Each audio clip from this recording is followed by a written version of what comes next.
All right, welcome back to Radio Wasteland, and our guest tonight is Seth Breedlove, and our topic for tonight is On the Trail of Bigfoot, the Journey. Put that cookie down! Now! There's so many different ways that a regional monster case and regional folklore can impact the local community. And if the community knows what's good for it in the current state of the world, they will hopefully embrace those stories because, they are a big draw for a lot of people. I mean, most of the communities we go to are more well known for their local legend than they are anything else. So you've got Adams, Tennessee, where the Bell Witch was. I mean, people know Adams because of the Bell Witch. There's Elkhorn, Wisconsin, where the Beast of Bray Road. It's the same story. Yeah. People don't know Minerva because they have a giant dairy cow in the middle of the center of town. It's that, they had a cool Bigfoot story connected with it back in the 70s. So there's a lot of different ways those communities can be affected, and hopefully can use that to their advantage.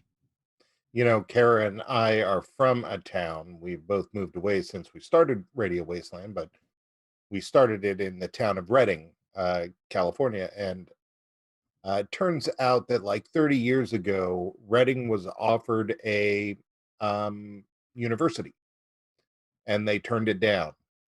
And, we look at it now and we go like, oh, why would you do this? I mean, the amount of income that would have been brought to the area from a university is just insane. Why turn it down? And a lot of it is this sort of like refusal to change. And I think a lot of smaller areas are scared of the big change. They're not necessarily scared of being the people with the Bigfoot story. They're scared of the people that are going to come, I think. Yeah, I think I see that in small towns, regardless of whether it's about the paranormal or not. Sure. Anyone from outside can be a reason to bristle for some people, especially older generations. The entire town of Louisiana, Missouri, where the Momo case took place. I mean, those people to this day want nothing to do with that story, but when you sort of inquire about why, it has more to do with the fact that they don't want outsiders coming into their town. Oh, that's interesting. Than it does with the fact that they don't want to be associated with a Bigfoot story. It's more about. So it's not that, kooky paranormal thing. We don't want that. They just, don't look at us. We don't for want that particular town, town for sure. But it's different I have been in communities where it seemed like the bulk of people didn't want anything to do with it because they don't want to be the Bigfoot town, or they don't want to be the ghost hunting town, things like that. Right. I always say that I don't like to make comparisons to pop culture when we're dealing with these things, yet I always do it. So you do that every episode. I do it every episode, apparently. What I think about when I think about this is I think about the Blair Witch, and I know that was fake, but here's an example. And I think about them going around to these towns and asking these locals and yelling over the fence, going, tell us what you know about the Blair Witch. Is this what your experience is like? Are you chasing down locals that don't want to talk to you? Does that happen on the reg? No, it isn't, because we have such a short period of time. Like, it's funny you would ask that, because we just finished recording our own podcast where we actually talked about that for a while. We have such a short amount of time to work on one of these productions that everything is done well in advance. So as far as like walking up to trying to get man on the street interviews and stuff like that, it just doesn't happen. So I think we probably deal with that to some extent during the run up to filming the movie, where you're, cold calling people or emailing people or whatever. But as far as like once we're in town, we are not actively trying to find those people. Having said that, that doesn't mean those people won't come running up to us to let us know that whatever we're there covering doesn't exist. People love, like, we can be at the Mothman Festival every year surrounded by like 15,000 people, and some maniac will come running up to my booth and scream, Mothman isn't real, he's a demon, and run away.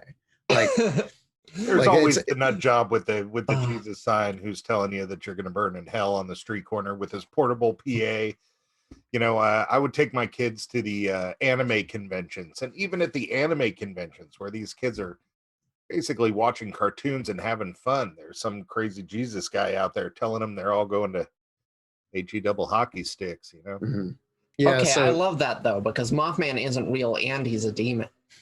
Like, right. Yeah. Well, we run into the demon thing, quite often. A lot of people will tell us that Bigfoot's a demon, or this. I mean, everything that seems to be the blanket response for any paranormal topic is it's a demon. Well, that's a good question then. As a believer in Bigfoot, what do you think Bigfoot is? Because there's a lot of different views, obviously. There's a demon or a trick. There's intergalactic gold miner or an animal.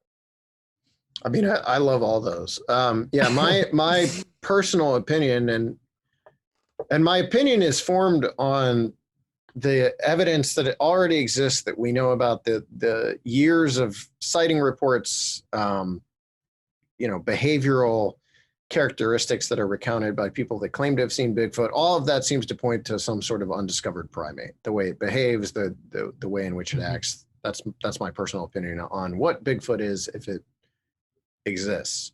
I think that's where the evidence that exists leads us, and that's not just from 21st century, late 20th century accounts. We have reports going all the way back to the 1800s of creatures that seem to at least bear similarities to what we consider Bigfoot today, and this thing's been behaving the same way, since the 1800s. So either it's a really cool coordinated hoax, or there's something out in the woods that behaves in a very specific way.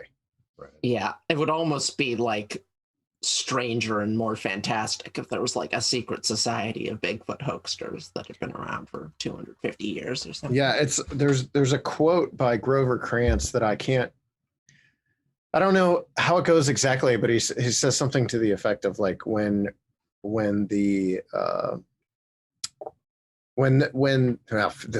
forget it.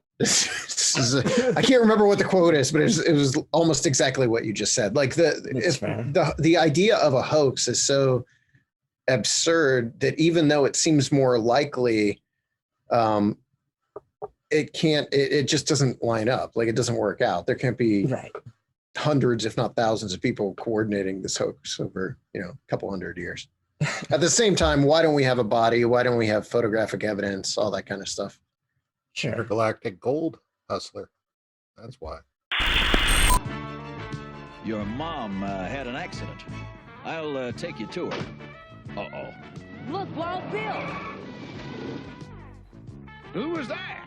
Some stranger. He said Donnie's mom was hurt. I didn't know if I should go with him. Well, just don't do what a stranger says. Check it out with an adult you know. Remember, a stranger Can mean danger. Now I know. and knowing is half the battle. G.I. Joe!